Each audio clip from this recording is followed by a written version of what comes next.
नमस्कार। झारखंड की राजधानी रांची से एक आज तस्वीर निकली जिसकी देश भर में चर्चा हो रही है। तस्वीर में वित्त मंत्री निर्मला सीतारमण हैं, उनके साथ राज्य के पहले मुख्यमंत्री और मौजूदा समय में बीजेपी के प्रदेश अध्यक्ष बाबूलाल मरांडी भी हैं। लेकिन चर्चा की वजह ये दोनों नहीं हैं। तस्वीर में एक तीसरे शख्स हैं जो चर्चा की वजह बन पाए हैं। तीसरे शख्स का नाम विष्णु अग्रवाल है।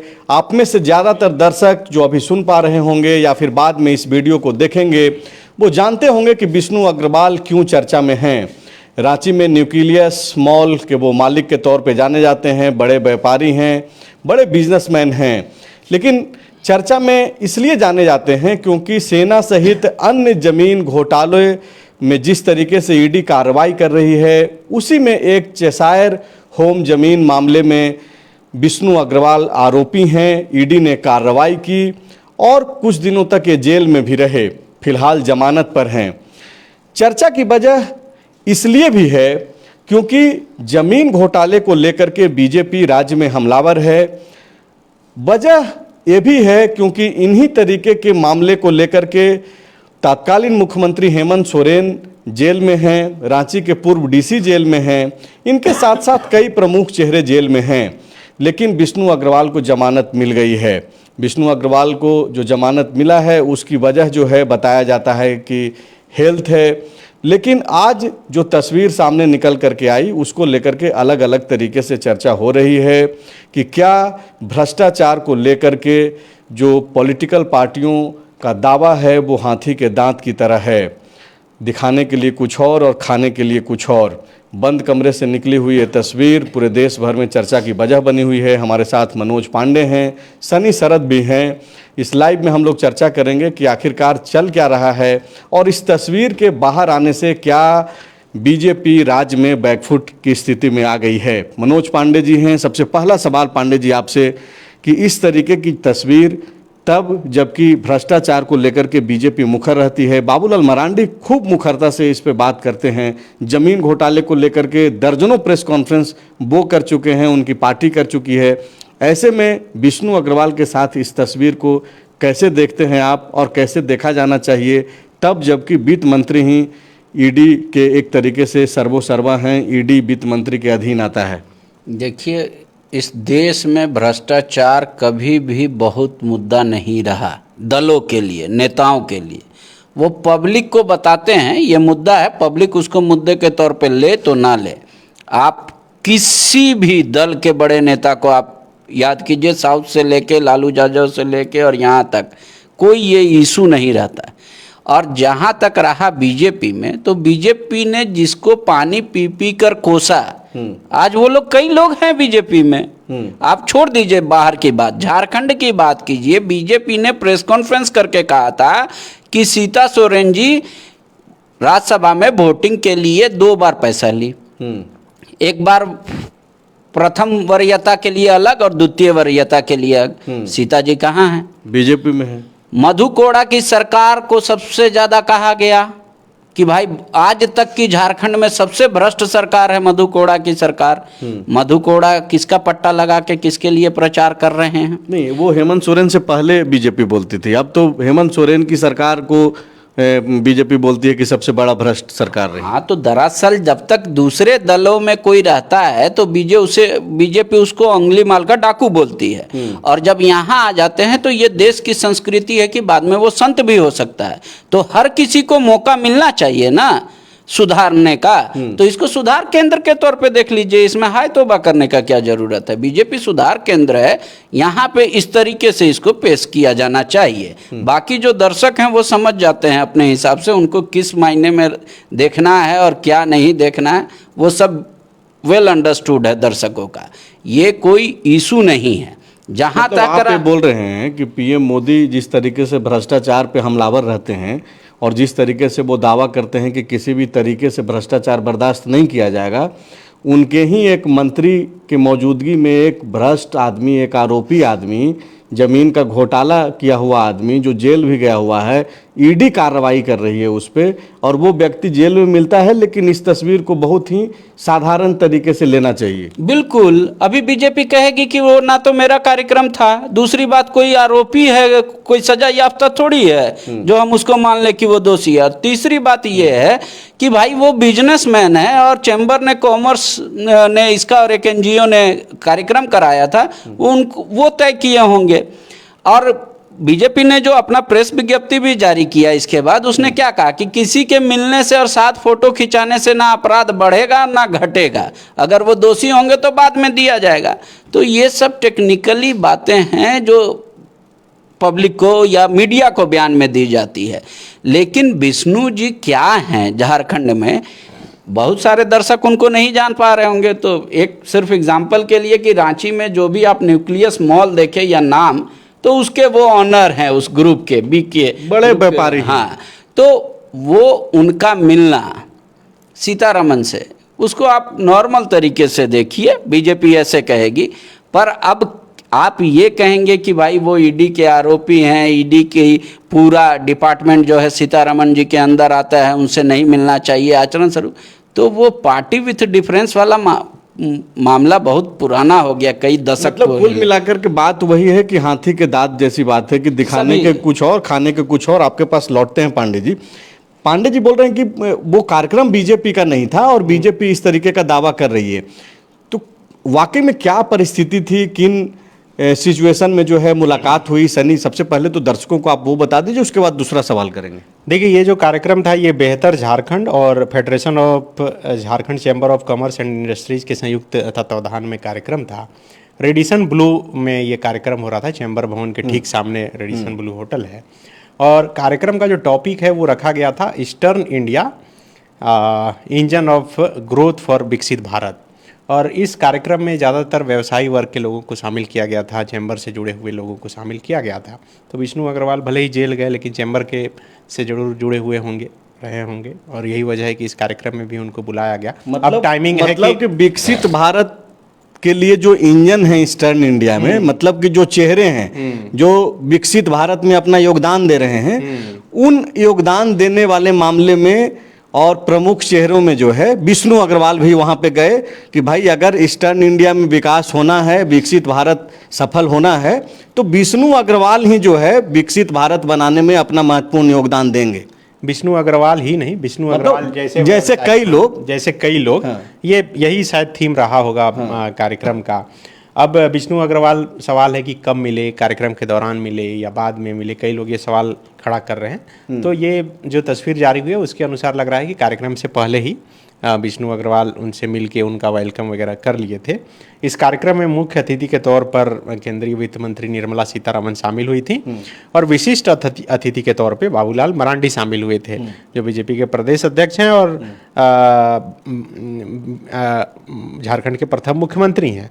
जो इन्विटेशन कार्ड भेजा गया था उसमें देखिए पार्टी नहीं लिखा गया है, मैं वही देख रहा था, उसमें बाबूलाल मरांडी का सिर्फ प्रथम मुख्यमंत्री। मतलब कोशिश ये की गई थी कि ये पॉलिटिकल दायरे को तोड़ते हुए इस कार्यक्रम का आयोजन हो और इसमें सभी लोग आकर शामिल हों, अपनी बात रखें। वित्त मंत्री का और कई कार्यक्रम था रांची में, जो भी विकसित भारत को आगे ले जाना चाहते हैं, उसमें वो लोग गए थे। विष्णु अग्रवाल भी उन्हीं लोगों में से एक थे जो विकसित भारत को आगे ले जाएंगे, खास करके ईस्टर्न इंडिया में। हाँ बिल्कुल, लेकिन ये जैसे ही तस्वीर निकलकर सामने आई, एक तस्वीर जिसमें कि गुलाब का गुलदस्ता विष्णु अग्रवाल झुककर निर्मला सीतारमन जो मंत्री हैं केंद्रीय उनको दे रहे हैं, बगल में बाबूलाल मरांडी हाथ पकड़कर खड़े हैं। तो ये तस्वीर के जारी होने के बाद सबसे पहले झारखंड मुक्ति मोर्चा की तरफ से ही प्रतिक्रिया आई और जेएमएम की तरफ से लिखा गया कि हाथ कंगन को आरसी किया, पढ़े लिखे को फारसी किया। झारखंड की जनता सब विष्णु बाबू लीला देख और समझ रही है। लेकिन यहीं तक नहीं झारखंड मुक्ति मोर्चा रोकी, चूँकि अब उनको एक मौका मिल गया अपने नेता हेमंत सोरेन को बचाने और बीजेपी पर अटैक करने का। और यही वजह है कि पोटका के जो विधायक हैं संजीव सरदार, वो लिखते हैं कि ये कोई संयोग है या प्रयोग। वो पूछ रहे हैं ईडी ने जिसे आरोपी बनाया, जो जमानत पर बाहर है, देखिए उनके बगल में कौन हाथ जोड़े खड़ा है। निर्मला सीतारमन जी मुस्कुराते हुए मिल रही हैं। झारखंड की जनता सब समझ रही है कि कैसे एक आदिवासी मुख्यमंत्री हेमंत सोरेन जी को षड्यंत्र के तहत फंसाने के लिए भाजपा ने अपना खेल खेला। सिर्फ जेएमएम नहीं बल्कि दूसरे जो नेता हैं वो भी लिख रहे हैं। सरयू राय जो विधायक है निर्दलीय और अपनी एक पार्टी उन्होंने बनाई है झारखंड जनतांत्रिक मोर्चा, उनके संरक्षक हैं, वो लिख रहे हैं कि केंद्रीय वित्त मंत्री जिनके अधीन ईडी है, रांची के होटल रेडिसन में जमानत पर छूटे ईडी के एक अभियुक्त से गुलदस्ता स्वीकार कर रही हैं, साथ में बीजेपी के अध्यक्ष भी हैं। यहीं तक फिर झारखंड मुक्ति मोर्चा नहीं रुकी। जेएमएम जामताड़ा का जो ऑफिशियल ट्विटर हैंडल है, उन्होंने यहाँ तक लिखा कि यहाँ दलील भी मोदी का, वकील भी मोदी का, अपील भी मोदी का, और आज तस्वीर से साफ हो गया कि मुवक्किल भी मोदी का ही है, टेम्पू रफ्तार से घूम रहा है। हम नहीं पूछेंगे कि ये रिश्ता क्या कहलाता है, क्योंकि लालम लाल तो ट्विटरिया के ट्वीट से चलता है, और सेठ कितना केला खाया और कहाँ खिलाया इसकी गिनती कौन करेगा। हो जो किया करवाया और खाएगा वो छूट जाएगा, बस बेकसूर सीएम और निरीह डीसी कैद में रह जाएगा, तेरा इंसाफ बड़ा निराला है मोदी। पूछता है झारखंड क्या कर रही है मोदी कि वित्त मंत्री और बीजेपी के लाल बाबूलाल मरांडी इस ईडी के मनी लॉन्ड्रिंग, जमीन घोटाले और सेना की जमीन हड़पने वाले आरोपी के साथ बेल इसीलिए मिला था ना, सही इलाज हो रहा है। तो ये मतलब पूरा एक चीज आपने शब्द का जो प्रयोग किया, और इस ट्वीट में भी जेएमएम का जो ट्वीट में भी जो मेंशन है, आपने कहा कि क्या ये संयोग है कि प्रयोग है। कहा यह जा रहा है कि अब तक जितने भी बड़े चेहरे, हालांकि जेएमएम ने सेना जमीन घोटाले से सीधे तौर पे जोड़ा है, लेकिन सेना जमीन घोटाले सहित अन्य जो जमीन घोटाले हैं, जिसमें एक जो चेसायर होम का जो मसला था, उसी मामले में विष्णु अग्रवाल आरोपी बने और जेल गए। बोला यह जा रहा है कि भाई बहुत बड़े बड़े चेहरे अंदर गए, ईडी ने कार्रवाई की, हेमंत सोरेन अभी जेल में हैं, छवि रंजन जेल में हैं, प्रेम प्रकाश, अमित अग्रवाल, कई ऐसे बड़े चेहरे जो है जेल में हैं, लेकिन विष्णु अग्रवाल को ही जमानत मिली। चूंकि इस तस्वीर के पहले तो इस तरीके से बातचीत नहीं हो रही थी झारखंड में, लेकिन जैसे ही निर्मला सीतारमण के साथ ये तस्वीर सामने आई जिसमें बाबूलाल मरांडी भी मौजूद हैं, इसके बाद एक और चर्चा होने लगी कि भाई इनकी जो जमानत है उस पर भी एक क्वेश्चन उठ गया है। ठीक है कि वो न्यायिक प्रक्रिया है, न्यायालय से उनको मिला है जमानत, लेकिन पूरे देश भर की जो स्थिति है और जिस तरीके से विपक्ष के लोग, इंडिया अलायंस के लोग ईडी के जरिए केंद्र पे आरोप लगाते रहे हैं, तो ऐसे में इस सवाल को भी अब स्पेस मिलता हुआ दिखाई दे रहा है। बिल्कुल स्पेस मिल रहा है, और यही वजह है कि आज बीजेपी के प्रेस कॉन्फ्रेंस में ये सवाल पूछा भी गया कि भाई ये मुलाकात हुई, और संयोग देखिए कि ये जो ज़मीन से जुड़ा हुआ मामला है जिसमें कि दर्जनों लोग अब तक गिरफ्तार हो चुके हैं, और उसमें से सिर्फ एक व्यक्ति जिन्हें बेल मिला उन्हीं की मुलाकात होती है। लेकिन इसका एक दूसरा पक्ष ये भी है कि चूँकि बेल किस ग्राउंड पर मिला और क्या कुछ था, ये चूंकि कोर्ट का मसला है और उस पर बहुत उस पर लंबी डिस्कशन नहीं किया जा सकता, लेकिन आम लोगों के बीच में एक परसेप्शन तो बन रहा है ना कि भाई कई सारे लोग जेल में गए, उसमें से कुछ लोगों को जो बेल मिली उसमें से प्रमुख चेहरा में सिर्फ विष्णु अग्रवाल नहीं है, और माना यह जाता है कि पॉलिटिकल बैकअप है इनके ऊपर। अब बिल्कुल ये तो हर कोई कहता है और हर कोई जानता है कि किस तरह से पॉलिटिकल बैकअप है और कि कौन कौन से लोग इनसे जुड़े हुए हैं, और इसकी चर्चा तब से ही शुरू हुई जब से इनकी गिरफ्तारियां हुई कि आखिर अब जो है देखते हैं कि कौन कौन लोगों का नाम सामने आता है। लेकिन इसी बीच स्वास्थ्य का हवाला देते हुए और अन्य कारणों से इन्हें बेल मिला है। तो फिलहाल ये मुलाकात हुई है और मुलाकात पर सवाल खड़े हो रहे हैं। बीजेपी हालांकि भले ही पल्ला झाड़ ले, क्योंकि बीजेपी का कहना है कि इसके जो आयोजक हैं वो दूसरी पार्टी से संबंध रखते हैं, और मतलब बीजेपी को कांग्रेस चला रही है, कांग्रेस के ही लोगों का नाम जोड़ा जा रहा है। कोई मयूर शेखर झा हैं, बताया जा रहा है कि वही हैं जिन्होंने ये कार्यक्रम ऑर्गेनाइज किया।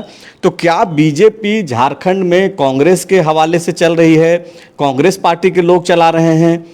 बीजेपी का तो ऑफिशियल इस तरीके का कोट नहीं आ रहा है मयूर शेखर झा को लेकर के, लेकिन सोशल मीडिया पे जो बीजेपी के जो लोग हैं वो इस तरीके से प्रोजेक्ट कर रहे हैं चीज़ों को। हाँ बिल्कुल, ये कहा जा रहा है, और वो कह रहे हैं कि वही लोग गेस्ट लिस्ट तैयार किए थे, कौन लोग शामिल होंगे, कौन लोग मिलेंगे नहीं मिलेंगे।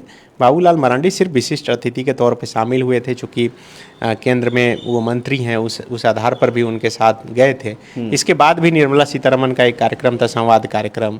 अब तो जो इसको लेकर भी तरह तरह की चर्चा है कि फ़ोटो जब वायरल हुआ तो थोड़ी नाराज़गी भी हुई, वो नहीं जाना चाहती थी, फिर वहाँ गई, तो ये जो कार्यक्रम बीजेपी का जो संजय सेठ को लेकर के जो ऑर्गेनाइज किया गया था कार्निवल में, उसकी बात कर रहे हैं। हाँ, उसकी बात कर रहे हैं। तो ये वहां नहीं जाना चाह रही थी निर्मला सीतारमण, ऐसी चर्चा है। अब तो ये कोई ऑफिशियल नहीं कह सकता, लेकिन ऐसी चर्चा है कि जब तस्वीरें वायरल हुई, उन तक बातें पहुंची, तो उसके बाद थोड़ी नाराज थी, लेकिन वो कार्यक्रम में शामिल हुई, इसलिए इस बात का तो बहुत आधार नहीं हो सकता। मतलब कि निर्मला सीतारमण को जो है बगैर पूरी जानकारी के छवि रंजन से मुलाकात कराया गया, और यही माफ़ कीजिएगा विष्णु अग्रवाल से मुलाकात कराया गया, और यही वजह रही कि बाद में जो एक बीजेपी का जो कार्यक्रम था कार्निवल में, वहाँ पे वो जाने से संकोच कर रही थी, बाद में मना करके ले जाया गया। ऐसी चर्चा है हाँ। कि वो जाना नहीं चाह रही थी, लेकिन हालांकि वो गई, इसलिए इसी चर्चा पर बहुत विश्वास भी नहीं किया जा सकता। लेकिन जब तक वो नहीं पहुंची थी तब तक इस तरह की चर्चा थी कि वो नाराज़ है। अब नाराज़ थी या नहीं थी, ये तो कोई ऑफिशियली तौर पे बात निकल के सामने आई नहीं है। पांडे जी, कितना ये नुकसान करा पाएगा बीजेपी को, तब जबकि एक बड़ा इशू बीजेपी ने इसको बनाया, और बड़ा इशू बना भी। जाहिर सी बात है कि जिस राज्य का मुख्यमंत्री जेल चला गया हो इन्हीं सारे मामले को लेकर के, तो एक बड़ा मुद्दा था बीजेपी के लिए। अब क्या बीजेपी ने गलती कर दी यहाँ पे? बीजेपी या किसी भी दल को ना इससे नुकसान हो रहा है ना फायदा हो रहा है, ये चर्चा का विषय है। कुछ दिन मीडिया में रहेगा, कुछ दिन दलों के ट्विटर हैंडल पे रहेगा। बीजेपी से जब आप इस तरीके का सवाल करें, एक हैंड तो मिल गया ना जेएमएम को, कांग्रेस को, तो दूसरा हैंड उनको मिल जाएगा किसी मुद्दे पे। पब्लिक तो इसी का, पब्लिक का मुद्दा, नेताओं का मुद्दा अलग है। आप इस बात को समझिए, और नेता वही बैठाते हैं पब्लिक के बीच में जो उनको सूट करता है। आप इनको पूछेंगे तो बोलेंगे राहुल जी की सभा में लालू जी तो सजा याफ्ता आदमी हैं, वो क्या करते हैं हाथ मिला के, साउथ वाले लोग क्या करते हैं, महाराष्ट्र के लोग क्या करते हैं, उस पर आप लोगों ने कभी सवाल नहीं किया। जो कांग्रेस और आरजेडी वाले करते रहे हैं, हाँ। करते आए हैं, बीजेपी भी वही कर रही है। बीजेपी अलग नहीं है, कोई भी दल अलग नहीं है। दल का एक ही मोटो है, किसी भी दल का, कि मुझे मैक्सिमम वोट गेन करना है। 100% नहीं गेन करना है, मैक्सिमम वोट गेन करना है, ताकि सीट को जीता जा सके। उसके लिए हर फार्मूला सही है, चाहे वो गलत हो सही हो, इसमें कोई नहीं पड़ता, कोई भी दल। विष्णु अग्रवाल कौन सा जन नेता है, मास लीडर हैं, तो क्या वो कर पाएंगे? तो बीजेपी को किस तरीके का बेनिफिट दे पाएंगे? देखिए, बीजेपी बोलेगी कि वो तो हमारा कार्यक्रम नहीं था ना, सीतारमण जी आई थी, बाबूलाल जी अतिथि थे, इसलिए कहते। अब तो जो मिलवाया विष्णु अग्रवाल जी को, चैम्बर ऑफ कॉमर्स से पूछिए और उस एनजीओ से पूछिए कि उन लोगों ने क्यों बुलाया। हम तो किसी की शादी में आप जाएंगे, अपराधी के शादी में आपको गेस्ट बुलाया, या कोई भी एक आदमी, मान लीजिए हम मुख्यमंत्री की शादी में गए या राज्य के गृह मंत्री की शादी में गए, वहां पे अपराधी भी आएंगे, वहां डीजीपी भी आएंगे, तो वो तो उन पे डिपेंड करता है ना कि वो किसको इनवाइट करेंगे। तो बोलेंगे वो लोग चैम्बर से पूछ लीजिए। ये सब सिर्फ तर्क है, और तर्क वही होता है जिसका कोई, मैं दावे के साथ किसी भी दल, क्षेत्रीय हो, राष्ट्रीय हो, अभी नया दल का मान्यता भी नहीं मिला हो, किसी के लिए भी देश में ये मुद्दा नहीं होता जो चर्चाएं में रहती है। मुद्दा बस एक ही होता है, मैक्सिमम वोट लाओ और इस सीट को जीतो। कुछ गलत करके भी होता है तो भी करो। हाँ, लोग लेकिन डरते हैं। जैसे आपको बताते हैं, चोरी दो तरह का होता है, एक मार के छीन लिया अगर एक है, तो 4 से कम तो लूट, फिर डकैती। तो चोरी, जो आदमी आजकल का ऐसा नेचर हो गया है कि जो चीज़ चोरी कर ले और बाद में पकड़ा ना जाए, तो वो चोरी करने में उनको कोई दिक्कत नहीं होती। तो पकड़ा गए हैं। हाँ, तो ये इसी तरीके की चोरी हर दल करता है कि भाई हमको वो काम करता हर कोई है, लेकिन आज बीजेपी पकड़ी गई, तस्वीर सामने आ गई। बीजेपी पकड़ी गई, या कह सकते हैं कि इसको विपक्ष ने पकड़ा, इसको मुद्दा बनाया, लेकिन ये कितने दिन जहन में रहेगा, और ये फिर क्या दूसरा मुद्दा नहीं आएगा? तो नेता वही मुद्दा बनाते हैं। जब इनसे भ्रष्टाचार के पूछिएगा तो ये लिस्ट फिर लेके आएंगे कि देश की आज़ादी के समय से ये घोटाला, ये घोटाला, ये घोटाला, ये घोटाला, कांग्रेस के तमाम घोटाले। उनसे आप नहीं पूछ के आए हैं सवाल, हमसे पूछे हैं। राहुल जी के साथ ये लोग बैठे थे, ये सब तो आधे जेल में है या तो बेल में है। मैंने जब ये सवाल फॉलो अप ने जब किया बीजेपी के प्रेस कॉन्फ्रेंस में, तो प्रतुल सहदेव जो बीजेपी के प्रवक्ता हैं वो ब्रीफ कर रहे थे आज, तो उन्होंने बाकायदा पहले से तैयारी कर रखी थी, उनको मालूम था, क्योंकि सोशल मीडिया से लेकर के तमाम जगहों पे ये बातचीत हो रही है, चर्चा चल रही है देश भर में कि वो वित्त मंत्री जिनके अधीन ईडी आती है, उसी ईडी के एक आरोपी से वो मिल रही हैं, और उसी दौरान जो है राज्य के पहले मुख्यमंत्री और बीजेपी के प्रदेश अध्यक्ष बाबूलाल मरांडी भी मौजूद हैं। तो उन्होंने कई सारी तस्वीरें लेकर के पहुंचे थे, जिसमें राहुल गांधी ऐसे ऐसे लोगों से मिल रहे हैं जिस पे बीजेपी ने क्वेश्चन पहले उठाया है, जो विवादास्पद बयान देते रहे हैं। तो इस तरीके की चीज़ आप ठीक बोल रहे हैं कि जो अपने अपने हिस्से का ये लोग बयान देते रहे हैं, लेकिन झारखंड में ये तो चर्चा इसलिए भी है ना पांडे जी कि ठीक है कि आप इस तरीके की तस्वीर सिर्फ निर्मला सीतारमण और बाबूलाल मरांडी के साथ नहीं है, कई सारे लोगों के साथ इस तरीके की तस्वीरें हैं, पॉलिटिकल पार्टियों के साथ, जो पॉलिटिकल लीडर हैं उनके साथ, जो एक दूसरे के साथ नहीं होनी चाहिए तस्वीरें, वो भी तस्वीरें हैं। जिन लोगों के साथ उठने बैठने में नेता संकोच करते हैं वो भी सामने आ जाता है। नेताओं को नहीं मालूम रहता है कि कौन लोग है कौन नहीं है, लेकिन जब आपकी तस्वीर सामने आएगी ऐसे समय में, जब आपका कैंपेन चल रहा है झारखंड में पिछले 2-2.5 साल से अगर आप देखें तो बीजेपी का एक कैंपेन है, ईडी कार्रवाई कर रही है और बीजेपी उसको ले जाकर के पब्लिक के बीच जा रही है कि देखिए कैसे भ्रष्टाचार हो रहा है इस राज्य में, जमीन घोटाला कैसे हो रहा है, सेना का जमीन कैसे लोग लूट रहे हैं, आम लोगों का जमीन कैसे कब्जा किया जा रहा है। जमीन जहां सबसे बड़ा मुद्दा है, उसी जमीन का एक घोटाले का आरोपी जो जेल गया हुआ हो और उसकी तस्वीरें निकल करके आ रही है, तो जाहिर सी बात है कि बीजेपी के लिए तो बैकफुट पे जाने वाली स्थिति है। अगर वो अब कुछ बोलेंगे, जैसा कि सनी पढ़ के सुना रहे थे, अलग अलग जेएमएम के लीडरों का बयान, जेएमएम के ऑफिशियल हैंडल्स का जो बयान है, तो वो तो एक हैंड मिल गया उसको कि आप ठीक है, आप आरोप तो लगा रहे हैं, अच्छी बात है, लेकिन ये क्या, ये कौन है जो गया था जेल, इस पर भी तो आपका आरोप था। नहीं, बीजेपी का दिल बड़ा है, ये आपके और हमारी मानसिकता सोच छोटी है हम लोगों की। दरअसल उनका आरोप दल पे रहता है कि ये दल भ्रष्टाचार है, वहां का आदमी थोड़ी भ्रष्टाचार है। नहीं तो बीजेपी में लाइन लगी हुई है टिकट देखिए अभी क्या आरोप लगाया गया था मधु कोड़ा पे, मधु कोड़ा जी किसका प्रचार कर रहे हैं, सीता सोरेन पे क्या आरोप लगाया था, वो कहाँ है। तो ऐसे ये बीजेपी दल पे करती है, आदमी विशेष पे व्यक्तिगत राजनीति नहीं करती है। थोड़ा संकुचित मानसिकता से पत्रकारों को उठना होगा हम लोगों को। हम लोग चूंकि संकुचित हो गए हैं विचार, दिल बड़ा है बीजेपी का और ये तो देश रहा है, उंगली मल डाकू से लोग संत बने हैं, तो वैसा मौका नहीं मिलना चाहिए क्या। बीजेपी को इस तरीके से देखिए आप, उसमें इस तरीके की बात करना थोड़ा हल्कापन हो जाता है। आपको क्या लगता है विष्णु अग्रवाल से मुलाकात के पीछे की क्या मजबूरी रही होगी, तब जबकि उनका कोई पॉलिटिकल इंटरफेरेंस खास करके पब्लिक के बीच में तो नहीं है।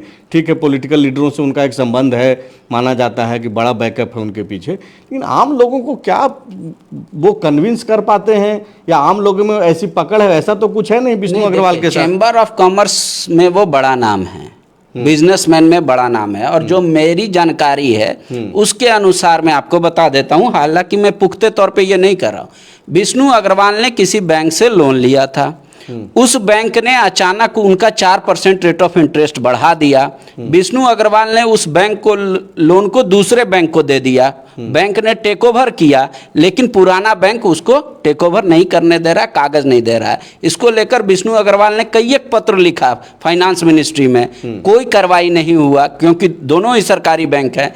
इसी की शिकायत लेकर विष्णु अग्रवाल सीतारमण को एक लेटर सौंपे। लीजिए, तो पांडे जी आधा घंटा के डिस्कशन के बाद लास्ट में आखिरकार ये जो इन तक खबर है, हालांकि पुख्ता खबर है या नहीं है, जो चर्चा है, ये बोल रहे हैं कि भाई विष्णु अग्रवाल जो है पीड़ित हैं और बैंक से पीड़ित हैं और यही फरियाद लेकर के गए थे वो। ठीक है, ईडी के आरोपी हैं तो क्या हो गया, पीड़ा होगा तब तो भाई जो माई बाप होगा उसी के पास जाएंगे, और बैंक का मसला है तो वित्त मंत्री के पास ही जाना है, आप यही बोल रहे हैं। हाँ बिल्कुल, यही उनका था। और इनकी पीड़ा, विष्णु अग्रवाल की पीड़ा जो है बीजेपी, बाबूलाल मरांडी और चैम्बर ऑफ कॉमर्स ने समझा, वो लोग नहीं देख पा रहे थे इनकी पीड़ा। इन लोगों के मतलब बस की बात नहीं है। वो बैंक में जब इस लेवल में बिजनेसमैन होते हैं तो वो फाइनेंस मिनिस्ट्री ही टेक ओवर करती है कोई भी लोन। आप मान लीजिए कोई भी अमाउंट 500 करोड़, 600 करोड़, 1000 करोड़ का जो होता है तो वो फाइनेंस मिनिस्ट्री से ही क्लियरेंस मिलता है। तो ये जो मेरी खबर आई, मुझ तक ये खबर आई कि उन्होंने आग्रह किया चैम्बर और जो ऑर्गेनाइज एनजीओ था कि हम देखिए पिछले कई सालों से लेटर लिख रहे हैं, कोई हमसे नहीं मिल रहा है, इसलिए सीतारमन जी आ रही हैं और बिजनेसमैन होने के नाते और बैंक से ये शिकायत है मेरी, इससे संबंधित एक ज्ञापन हमको सौंपने दिया जाए। उसीलिए उनको मौका दिया गया। सनी, क्या इसको देखा जाए, क्या वाकई में ये कोई मुद्दा नहीं है? ऐसे ही इस पे चर्चा हो रही है, पूरे सोशल मीडिया में लोग तरह तरह के कमेंट किए जा रहे हैं, देश भर में चर्चा हो रहा है। पांडे जी बोल रहे हैं कि ये तो फालतू की बात है, इस पे चर्चा होनी ही नहीं चाहिए। क्या है, ठीक है, वो पीड़ित आदमी है, आरोपी हैं, दोषी थोड़े हैं।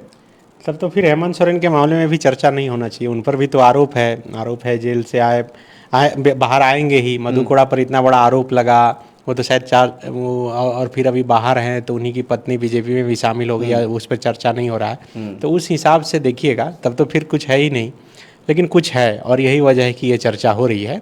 और ये कुछ नहीं बल्कि बहुत कुछ है।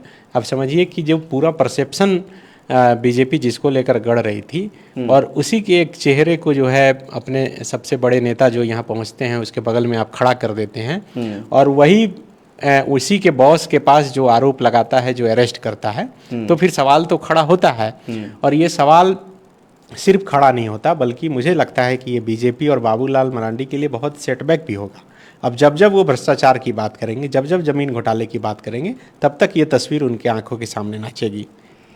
तो बिल्कुल आपने इस लाइव का हिस्सा बना, आप जुड़े रहे, तो आप समझिए कि आखिरकार चर्चा क्यों हो रही है। भाई, चर्चा इसलिए हो रही है कि अगर कोई चोर, भले ही वो आरोपी है, दोषी अभी नहीं साबित हुआ है, लेकिन अगर किसी चोर को जो एक पुलिस आपके बगल का थानेदार उसको गिरफ्तार कर ले और बाद में वही चोर निकले और डीजीपी के साथ बैठ करके फोटो खिंचाए और फोटो वायरल हो जाए, तो बातचीत होगी कि दरोगा जी आप काहे झूठों का उस चोर पे आरोप लगाते रहते हैं। दरअसल इसी तरीके की चर्चा चल रही है। आप देखिए, समझिए कि ये जो तस्वीर है क्या वाकई में चर्चा के लायक है, या फिर आप अपने अपने पसंद के नेताओं के प्रेम में इस कदर पड़ गए हैं कि आपके लिए भी ये सब मुद्दा नहीं मायने रख रहा है। आप आम जनता से कार्यकर्ता बन गए हैं तो आपके लिए भी ये मुद्दा मायने नहीं रखेगा। लेकिन अगर आप न्यूट्रल होकर के चीज़ों को देखेंगे तब, जबकि कि कोई एक व्यक्ति भ्रष्टाचार को लेकर के मुकर रहा है और थोड़े ही दिनों के बाद जिस पर आरोप लगा है, जिन लोगों के ऊपर आरोप लगा है, उसमें से कोई एक व्यक्ति अगर सामने सीना तान करके खड़ा होकर के पूरे देश के एक तरीके से देखा जाए तो ईडी के सर्वा के पास जाकर के बैठ करके फ़ोटो खिंचाए, तो उस पर तो चर्चा होगी ही। हालांकि इसका फ़ायदा नुकसान क्या होगा, कल किसी और मुद्दा पे चर्चा होने लगेगी, ये ठीक है। हमारा देश जल्द ही मुद्दों से भटक जाता है, भूल जाता है। लेकिन ये जो तस्वीर है, जैसा कि सनी दावा कर रहे हैं कि जब जब अब बीजेपी इन मुद्दों पे बातचीत करेगी, ये तस्वीर उसके आंखों के सामने से भी ज़रूर गुजरेगी। शुक्रिया।